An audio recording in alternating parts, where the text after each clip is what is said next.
You've probably seen one of these before. They go by many names: pillbugs, roly-polies, woodlice, or scientifically terrestrial isopods. They hide beneath rocks, logs, and damp leaves, and usually there is nothing particularly unusual about them. But recently, scientists documented thousands of these pillbugs gathering beneath streetlights and moving in enormous circles. The behavior was observed in northern Israel, in a species called Armadillo sordidus. In one gathering, researchers estimated that roughly 5,500 of them were moving together. From above, the group looked almost like a living whirlpool, thousands of tiny roly-polies following the same curved path through the night. Some reports call these gatherings death spirals, but that name is more dramatic than the scientific evidence. The researchers did not show that the animals continued circling until they died.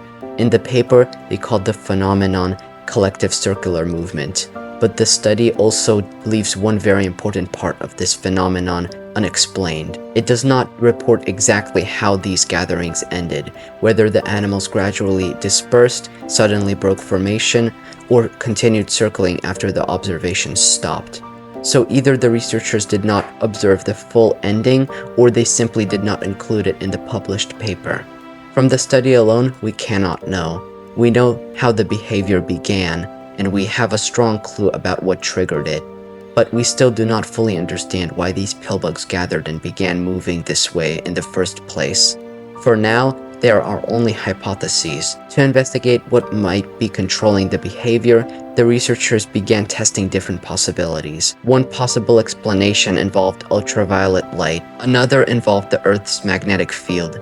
But neither ultraviolet light nor magnets caused the pillbugs to begin circling. Then the researchers tested ordinary white light, and this is where things became interesting. When white light shone downward from above, the pillbugs gathered beneath it and gradually began forming a circle. The behavior appeared repeatedly under this condition, but when the researchers directed white light from the side, the animals still gathered near it without producing the same organized circular movement. So the color of the light alone was not enough. Its direction seemed to matter. Something about having the light directly above them appeared to help create the circles. But what could actually be causing it? One possibility is that the animals are trying to remain beneath the brightest part of the light. As each individual moves toward the illuminated center, it may encounter other pillbugs and turn away from them. Thousands of small movements like that could gradually form a rotating group. Another possibility is that they are following one another, but the researchers tracked individual animals and found that their movement did not resemble a perfectly organized line where each pillbug simply followed the one directly in front of it. Instead, the circle seemed to emerge from the collective behavior of the entire group. No single pillbug needed to understand or control what was happening. Each animal may have been reacting only to the light, the animals nearby, and the space directly around it. Together, those simple reactions created something that looked almost deliberately organized. But this is still only one possible explanation. The study showed which lighting conditions produced the behavior. It did not completely explain the biological mechanism behind it, and this made me wonder about something else. The researchers tested the light shining downward onto the animals, but what would happen if the illuminated area had a very clear shape? For example, if the light formed a square instead of a circle, would the pillbugs still move in a circle? Would they begin following the edges of the square? Would they gather in the center? Or would the shape of the light make no difference at all? And if a square did not change their movement, what would happen with a triangle? A star might be taking the experiment a little too far, but it would still be interesting. The study does not answer this question, and to be fair, creating a perfectly controlled shape of light outdoors would probably be difficult. You would need some kind of large cutout or controlled light source placed at exactly the right distance. If it were too far away, the edges could blur and the illuminated area might become roughly circular again. But the question shows how much we still do not understand about what the animals are actually responding to. Are they responding to the brightest point, the boundaries of the light, the animals around them, or some combination of all three? And is this behavior something that could appear in many pillbug species, or is it something unusually specific to Armadillo sordidus and the conditions where it was observed? There's another important limitation. This behavior has only been documented in this particular species, Armadillo sordidus. That does not necessarily mean other pillbugs cannot do it. only means that so far, scientists have not documented the same enormous circular gatherings in the ordinary pillbugs most of us find near our homes. And that made me curious, because I have actually kept a pillbug before. A while ago, I found one outside and kept it as a pet. I created a small habitat with soil, leaves, pieces of wood, and damp places where it could hide. I did not know whether it was male or female, and it was not the same species studied by the researchers. It was simply a common pillbug, or a roly-poly, living near my home. It was actually a really nice pet. I even made small mazes for it, and it navigated them surprisingly well. I would place dried leaves at the end as a reward, and once it reached them, it seemed to start feeding on them. And unlike some of the pillbugs I kept later, this one did not cheat. It actually followed the maze instead of simply climbing over the walls. I even transported it with me when I moved to a different home. That one eventually died, and after that I kept more pillbugs as pets. But most of them were much less cooperative. Almost all of them cheated and simply climbed over the maze walls. None of them ever did anything resembling the enormous circles documented in Israel. But to be fair, I only had one at first, and I kept it inside my house, in my room, in a relatively small container with deep soil. There was not enough open space or enough pillbugs for anything like this to happen, and I never placed it beneath a strong light at night. At the time, I had no reason to even think of testing something like that, so I decided to try a much smaller experiment of my own. Not to recreate the scientific study perfectly, I do not have thousands of pillbugs, specialized equipment, or a controlled laboratory, or that much time, even. And even if the pillbugs near me react differently, that would not prove the original researchers were wrong. They studied a different species under very different conditions. My question is much simpler. Would the pillbugs living near me show any noticeable response to light at all? Does the number of animals matter? Could this behavior be specific to one species, or even the geographic conditions where it was first observed? For my experiment, I'm going to try to find somewhere between 10 and 30 pillbugs from the area around my home. I will place them outdoors in a safe rectangular container with enough open space to move. For the light source, I will use the white flashlight from my phone, shining downward from above. I will make sure that the light does not produce dangerous heat and that the animals remain in suitable damp conditions, because the pillbugs may immediately begin searching for somewhere to hide or trying to escape. I will start recording as soon as I place them inside. Then I will introduce the light and watch whether their movement changes. Do they move toward it? Do they avoid it? Do they gather beneath it? Do they begin circling around the brightest area?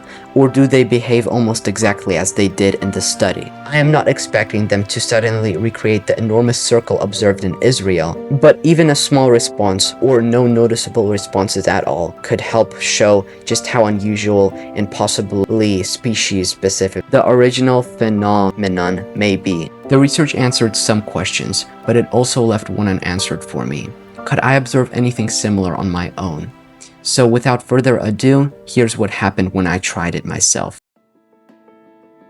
I started with the simplest setup I could find. I collected pillbugs from my backyard and placed them into a shallow container, then illuminated them from above with a bright light. The setup wasn't perfect. The light moved slightly throughout the experiment because I didn't have a way to hold it completely still. But if these pillbugs were strongly attracted to the light, I expected that to become obvious anyway. Instead, the opposite happened. Within seconds, they scattered across the container and nearly all of them moved away from the brightest area.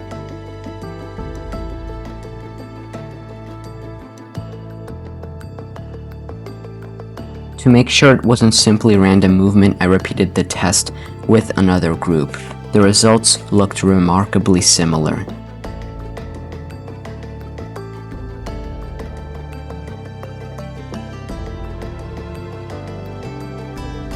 Next, I wanted to recreate the setting that inspired the original observations. The researchers had documented the behavior beneath streetlights, so I headed outside and repeated the experiment under one in my neighborhood. Again, the first few seconds looked somewhat chaotic, But after that initial confusion, a pattern began to emerge. Although the sidewalk appeared fairly evenly illuminated, most of the pillbugs gradually began moving in the same general direction, away from the streetlight. Pillbugs are known to detect the direction and intensity of light. Consistent with that, most of the individuals in my experiment eventually moved away from the brightest area.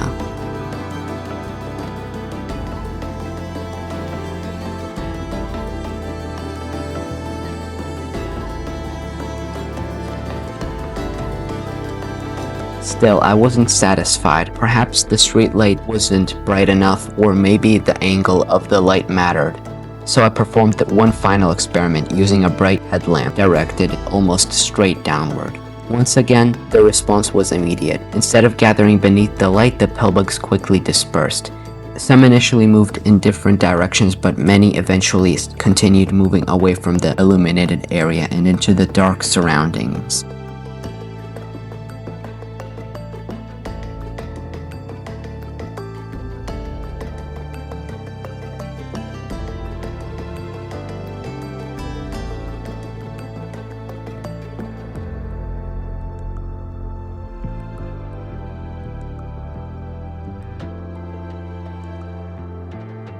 Even after several minutes, I never observed anything resembling the circular formations described in the study.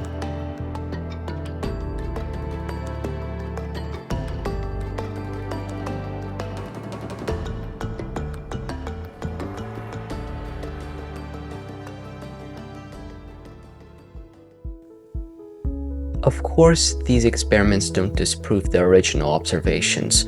My setup was different. The species may have been different, and the conditions were far less controlled. More importantly, the pillbugs in my experiment were collected and placed directly beneath the light.